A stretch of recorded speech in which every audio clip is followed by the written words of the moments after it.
Hello friend, welcome to my YouTube channel.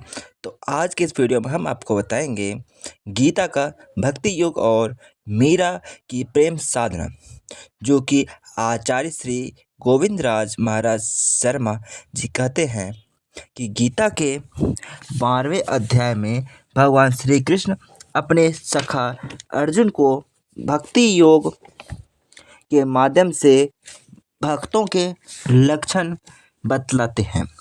एक आदर्श भक्ति का चरित्र कैसा होना चाहिए। भक्ति योग में वर्णित गुणों से युक्त व्यक्ति ही भक्ति की श्रेणी में माना जाता है तथा वह परमात्मा की प्राप्ति का अधिकारी होता है। कलयुग में ऐसा ही एक विलक्षण व्यक्तित्व मीरा के रूप में अवतरित हुआ, जो परमात्मा के प्रति अपनी अनन्य भक्ति एवं शरणागति से न केवल परमात्मा के प्रत्यक्ष दर्शन ही करती रही, अपितु अपने अंतिम समय में स्वशरीर परमात्मा से एकाकार हो गई। उनमें गीता के भक्ति योग में निर्दिष्ट भक्त के सभी गुणों की अभिव्यक्त देखी जा सकती है, जो कि परमार्थिक साधक के लिए अनुकरणीय है तथा अपने साध्य की प्राप्ति के लिए प्रेरणा स्रोत है। नंबर 1, सब प्राणियों में द्वेष भाव से रहित, मित्र भाव वाला, दयालु तथा क्षमाशील, अद्वेष्टा, सर्वभूतानां मैत्र, करुण एवं च भगवत भक्त का किसी भी प्राणी से द्वेष नहीं होता। वह सबको सिय रामय मानकर सबसे प्रेम करता है। सभी के प्रति उसका आत्मस्वरूप व्यवहार होता है। वह उदार हृदय वाला होता है तथा क्षमा की प्रतिमूर्ति होती है। मीरा के देवर महाराणा विक्रमादित्य ने उन्हें अनेक प्रकार से सताया, विष का प्याला भिजवाया, सांपों की टोकरी भिजवाई, नरभक्षी शेरों को उनके महल में छोड़ा, भूत महल में अकेले मीरा को बंद कर दिया, स्वयं तलवार लेकर रात्रि में मीरा को मारने उनके शयन कक्ष में गए, तथापि मीरा व्यवहारिक उनके प्रति द्वेष भाव से रहित रहा। जब मीरा अपनी ससुराल चित्तौड़ सदा के लिए परित्याग कर दिया और महाराणा विक्रमादित्य उनको विदा करने नगर के बाहर तक आए, तो मीरा ने हंसकर कहा, हाथ जोड़े सदा के लिए विदा कीजिए अपनी इस खोटी भौजाई को। अब यह आपको कष्ट देने पुनः हाजिर नहीं होगी। मुझसे जाने अनजाने में जो अपराध बने हो उनके लिए क्षमा बख्शे। जब महाराणा ने अपने अपराधों के लिए क्षमा मांगी, तो मीरा ने विनम्रतापूर्वक उत्तर दिया, मेरे मन में कभी आपके कार्य अथवा आपकी बातें अपराध जैसी लगे ही नहीं, फिर माफ़ी कैसी। देवर जी, ऐसा महानता प्रहलाद जैसी किसी महान भक्त में ही हो सकती है, जो अपने अत्याचारी पिता के प्रति सदैव निर्वैर रहा। मीरा का व्यवहार अपने दास दासियों के प्रति भी मित्रवत ही रहा। वे उनकी दैनिक चर्या का सदैव ध्यान रखती थी तथा उन्हें कोई कष्ट नहीं होने देती थी। मीरा जब अपने पीहर मेड़ता से चित्तौड़ लौट रही थी, तो उन्हें रास्ते में एक गांव के पास निकलते समय स्त्री बच्चों के रोने चिल्लाने का स्वर सुनाई दिया। पता लगा कि राणा के अधिकारी गांव वालों से जबरन कर वसूली कर रहे हैं और उनके अकाल आदि के कारण इस वर्ष के लिए कर चुकाने की असमर्थता प्रकट करने पर भी तथा अगले वर्ष एक साथ कर चुकाने का अनुरोध करने पर भी उनकी बहु बेटियों को घरों से खींचकर बाहर निकाल रहे हैं। मीरा ने उनका कड़ा विरोध किया और ना मानने पर अपनी दासियों के गहने देकर उनका कर भुगतान किया। इस प्रकार उनमें दयालुता तथा क्षमाशीलता कूट कूट कर भरी थी। ममता और अहंकार रहित निर्ममो अनिहंकार भक्ति ममता रहित एवं अहंकार रहित होता है। उसकी ममता तो एक उसके अपने आराध्य के प्रति ही होती है और सारे संसार के प्रति समता का व्यवहार होता है। मीरा सबके प्रति अहंकार रहित प्रेमपूर्ण व्यवहार था और वे यथासंभव अपनी गिरधर लाल की सेवा में निवृत्त होने पर सबकी सेवा करती थी, किंतु उनकी ममता अपने प्रभु में ही थी। अपने प्रभु के अतिरिक्त उन्हें कोई प्यारा नहीं था। उनके मनोभाव से बसो मेरे नैनन में नंदलाल, मोहिनी मूरत सांवरी सूरत, नैना बने विशाल, अधर सुध रस मुरली राजत उर बजंती माल। राजा जोधा जी जब कहती हैं कि सभी कहीं न कहीं इकट्ठे होते और मिलते ही हैं, किंतु बहू अपनी गिरधर की सेवा में व्यस्त रहने के कारण तुमसे मिलना सहज नहीं हो पाता। सोचा कि 2 घड़ी बैठकर बात ही करेंगे, इसी कारण तुम्हें बुलवाया है। उत्तर में मीरा कहती है, बड़ी कृपा हुई, मैं तो हजूर की बालक हूँ। यह दुर्भाग्य ही है मेरा कि राजा की कोई सेवा नहीं बन पाई मुझसे। मीरा ने हाथ जोड़कर निवेदन किया। यह अहंकार हित वृद्धि ही मीरा का वास्तविक स्वरूप है। नंबर 3, निरंतर संतुष्ट योगी और शरीर को वश में किए हुए संतुष्ट सत्तम योगी चेतात्मा भक्त संतमम संतुष्ट तथा संतुष्टो येन केंचित होता है। वह जिस किसी तरह भी शरीर का निर्वाह कर लेता है। मीरा का जीवन सरल सादा एवं सात्विक है। वे सब समय प्रसन्नचित्त रहती है। उन्हें किसी से कोई शिकायत नहीं। वे अपनी जीवन से पूर्णतः संतुष्ट हैं। उन्हें तो केवल अपने गिरधर लाल चाहिए। उनके लिए हरदम व्याकुल रहती है।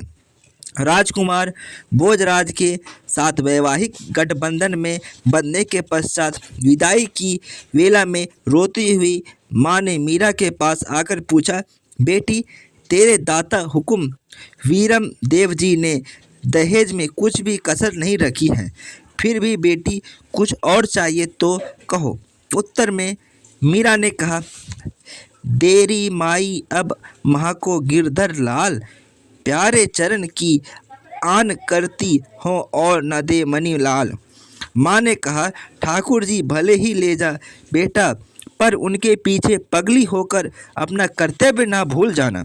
मीरा को बचपन में ही योगी श्री निवृत्त नाथ जी मिले थे, जिन्होंने उन्हें जन्म योगिनी माना।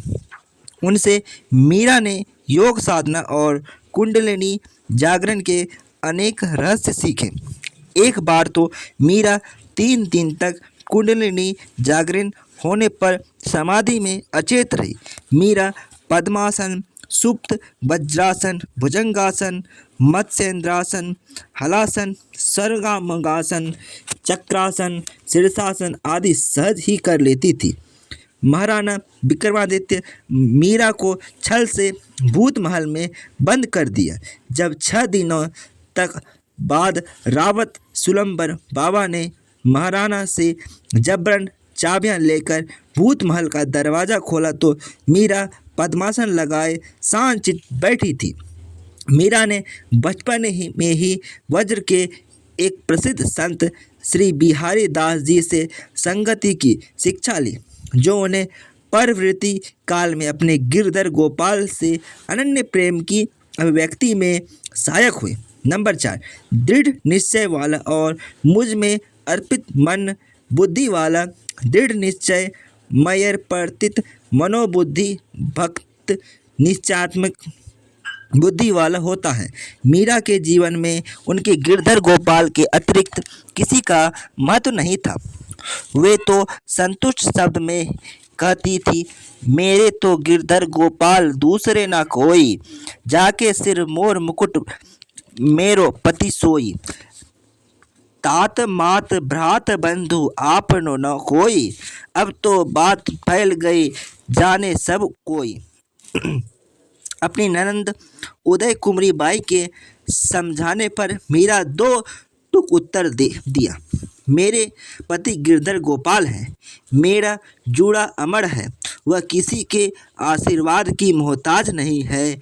इस पर भी मैं अपनी ओर से प्रयत्न नहीं रखती हूँ कि मेरे कारण किसी को कष्ट ना हो। इसीलिए सबकी सेवा में मेरा यही निवेदन है कि भगवान की सेवा पूजा और भोग राग से समय बचा तो उसे आपकी सेवा में लगा दूंगी, यदि न बचे तो आप सभी कृपा पूर्वक मुझे क्षमा कर दीजिए। राजस्थान में गणगौर का व्रत पूजन सुहागिन स्त्रियों के लिए अति आवश्यक माना जाता है। बड़ी महारानी की दासी आकर मीरा को पहली रात्रि ही कह जाती है कि सूर्योदय से पूर्व गणगौर पूजन के लिए जाना है। सवेरे सवेरे दासी फिर आकर निवेदन करती है, किंतु मीरा के लिए तो उनके प्रभु अभी भी जागे हैं। वे स्पष्ट कह देती है, तुम जाकर मेरी ओर से क्षमा मांग लेना, मैं पूजा में बैठ गई हूँ, हाजिर नहीं हो सकती। अभी तो भोग और आरती करना शेष है। यद्यपि इसमें परिवार में मीरा के प्रति वैमनस्य बढ़ जाती है, पर मेरा मन तो अपने प्रभु को अर्पित कर है। वह इतनी सुबह अपने प्रभु की सेवा छोड़कर कैसे जा सकती है। उद्विग्नता, हर्ष, ईर्ष्या, भय से रहित। भगवान कहते हैं कि भक्त से कोई प्राणी उद्विग्न, क्षुब्ध या बेचैन नहीं होता। वह स्वयं भी किसी प्राणी से विचलित नहीं होता है। वह ईर्ष्या, हर्ष, भय और अशांति से रहित होता है, इसीलिए वह मुझे प्रिय होता है। यस्मान्नो द्विजते लोको को लोकान्नो द्विजते चोयम, हर्ष हर्षामर्ष भयो द्वे गए मुक्त यो सोचो में प्रिय। मीरा सबके प्रति व्यवहार समदर्शिता का रहता है। जीवन में वे किसी से भी ऊंची आवाज़ में बात नहीं करती थी। यद्यपि परिवार में उनका विरोध हुआ, उन्हें जीवन में आलोचना, टिप्पणियों का सामना करना पड़ा था, पर वे अपने शांत स्वभाव से सभी बातों का उत्तर देती थी। अहित करने वालों के प्रति भी वे समभाव से रहती थी। उन्हें किसी से भी भय नहीं था, न वे विष के प्याले से भयभीत हुई, न वे सांपों से डरी, न नरभक्षी शेर उनके खाने के लिए दौड़ा और न ही भूत महल में उनके प्राण निकले। एक रात्रि विक्रमादित्य खुले बिखरे केस, बिना कमरबंद का अंगरखा, हाथों में नंगी तलवार, नंगे पांव, लाल सुलगती आंखें और क्रोध से कांपती देह लेकर मीरा के शयन कक्ष में आए तो मीरा पर तलवार का वार करते समय दासियों के मुख से अनजाने ही चीख निकल पड़ी, पर मीरा तो जहाँ की तहाँ खड़ी मुस्कुरा रही थी। जब महाराणा तलवार से मीरा पर अंधाधुंध वार करने लगे तो वे हंस रही थी। उन्हें हंसते देखकर महाराणा का हाथ रुक गया। भय और आश्चर्य से वे आंखें फाड़ फाड़ करके दीदी जागती हंसती मीरा को और देखने लगे। भक्तों को अपने भगवान पर अड़िग विश्वास होता है। जाको राखे साइया, मार सके न कोई, बाल न बाका करी सके जो जग बैरी होए। नंबर 6, अनपेक्ष अकाम, पवित्र, चतुर, उदासीन और निःशोक, सर्वारंभ एवं शुभाशुभ परित्यागी। भक्ति कोई अपेक्षा तथा कामना नहीं होती है। यहाँ तक कि ज्ञानी व्यक्ति भगवान से भी कोई चाहना नहीं करता। वह तो सदैव भगवान का प्रिय पात्र बनकर प्रत्येक परिस्थिति में आत्मतृप्त रहता है। उसका अंतःकरण शुद्ध होता है। वह छल कपट रहित होता है तथा सबकी मंगल कामना करता रहता है। मीरा उच्च कोटि की भक्त थी। ये संसार से कुछ नहीं चाहती थी। यद्यपि राठौर वंश और सिसोदिया वंश के सुप्रतिष्ठित राजघरानों से संबंध रखती थी। महाराणा संगा की ज्येष्ठ पुत्र वधू हैं, लेकिन उनके वैभव की ओर से उदासीन है। चुनरी के किए टूक ओढ़ लीने ही को लोई, मोती मूंगे उतार दीने हैं तुलसी माला पोई। सारंगपुर का नवाब चित्तौड़ में अपने जेब से हार निकाल कर उन्हें भेंट करता है तथा बादशाह अकबर संगीतज्ञ तानसेन के साथ वृंदावन में मीरा के दर्शन कर गिरधर के चरण के हीरे की बहुमूल्य कंठी समर्पित करता है, किंतु मीरा कहती है यह प्रजा का धन है, इसे दरिद्र नारायण की सेवा में लगाए। जिस राज्य में प्रजा सुखी रहती है उस राज्य का नाश नहीं होता। प्रभु तो भाव के भूखे हैं। मीरा के सभी क्रम अपने प्रभु के प्रसन्नता के लिए हैं। राजकुमार भोजराज के साथ वैवाहिक बंधन में बंधकर भी वे उनके साथ मित्रवत रही तथा कभी भी भोग और संग्रह में उनकी लिप्सा नहीं रही। यही कारण था कि प्रभु ने मीरा लिप्सा नहीं रही। यही कारण था कि प्रभु ने मीरा को तो दर्शन दिए ही। भोजराज आग्रह तथा मीरा के अनुरोध पर भोजराज को भी अंतिम समय में प्रभु दर्शन का सौभाग्य मिला। अनुकूल प्रतिकूल परिस्थितियों में सम अनासक्त अनिकेत मौनी एवं स्थिर मति भक्त वह है जो शत्रु और मित्र को मान अपमान को शीत है, जो उष्ण सुख दुख निंदा स्तुति को अर्थात शरीर मन और बुद्धि अनुकूल प्रतिकूल को समभाव से देखता है, उनसे विचलित नहीं होता है। औरों की तरह सुख दुख अनुकूल प्रतिकूल परिस्थितियां घटना वस्तु व्यक्ति काल अनुभव तो उसे होता है, पर वह उनसे प्रभावित नहीं होता है। इन सब में वह सहज स्वभाव रहता है।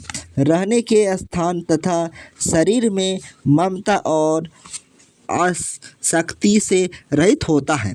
मौन रहकर तथा एकांत में रहकर सब समय अपने कल्याण का चिंतन करता रहता है। स्थिति प्रज्ञ की भांति कामना स्पृहा ममता और अहंकार रहित आचरण करता है एवं अपने आसपास में ही संतुष्ट रहता है। गीता में भगवान कहते हैं समस्त्रो चो मित्रे चो तथा मानापमानयो शीतोष्ण सुख दुखेषु समा संगी विवर्जिता। भक्त होने के नाते मीरा जीवन में भी अनेक विपरीत परिस्थितियां आई, किंतु स्थिर मति रहित हुई, सबको निरपेक्ष भाव से सहन करती रही। अपनी इच्छा के विरुद्ध वे विवाह करना पड़ा। अल्पकाल में ही पति भोजराज की मृत्यु हो गई। मेवाड़ वंश के पुरोधा ससुर महाराणा सांगा का असमय निधन हो गया। उदार मना देवर महाराणा रतन सिंह को पारिवारिक वैमनस्य के कारण अकाल काल कवलित होना पड़ा। मेवाड़ की राजगद्दी महाराणा विक्रमादित्य जैसे निर्दयी एवं निरंकुश व्यक्ति के हाथों में आ गई, जिसने मीरा को अनेक यातनाएं दी, जिनके कारण उन्हें अंततः मेवाड़ छोड़ना पड़ा, पर अपने पथ से वह डिगी नहीं। राम भक्त गोस्वामी तुलसीदास जी को लिखे पत्र में मीरा ने कहा, बालपन में मीरा की नहीं गिरधर लाल मिताई, सो तो अब छूटत नहीं क्यों हूँ लगी लगन बड़ी आई। मेरे माता पिता सम तुम हो हरि भक्तन सुखदाई, मोको कहा उचित करीबो अब तो लिखियो समुझाई। गोस्वामी जी महाराज जी ने प्रत्युत्तर में लिखा, जाके प्रिय न राम बदही, तजये ताहि कोटि बैरी, सम यद्यपि परम जन ही। इस पर मीरा ने चित्तौड़ छोड़ने का निर्णय ले लिया और मेड़ता पुष्कर होती हुई कुछ वर्षों तक वृंदावन धाम में वास करके अंततः द्वारकाधीश के विग्रह में लीन हो गए। इस प्रकार भक्ति शिरोमणि मीरा इस घोर कलिकाल में अपने कल्याण करके समस्त भक्तों, साधकों तथा संसार की लोगों के लिए सम्मुख एक महान जीवन चरित्र प्रस्तुत किया। वे लौकिक सुखों से न कभी हर्षित हुई, न शत्रु बुद्धि वालों से उन्होंने कभी द्वेष किया, न विपरीत परिस्थितियों में कभी शोक किया, न किसी व्यक्ति वस्तु की कामना की। उन्होंने शुभ और अशुभ संपूर्ण कर्मों का त्याग कर दिया तथा इसीलिए प्रभु ने उन्हें अपने भक्त के रूप में अंगीकार कर अपने में समाहित कर लिया। ऐसे ही भक्तों के लिए भगवान गीता में कहा है कि यो न हृदयस्यति नो द्वेष्टि नो शोचति नो कांक्षति शुभाशुभ परित्यागी भक्तिमान यह सो मे प्रिय। इस प्रकार मेरा संपूर्ण जीवन गीता के भक्ति योग पर आधारित है। तो फ्रेंड्स, मैंने आपको इस वीडियो में भक्ति का योग और मीरा प्रेम साधना के बारे में बताया। तो आप लोगों को ज़रूर बताइएगा वीडियो कैसा लगे। Thanks for watching my videos.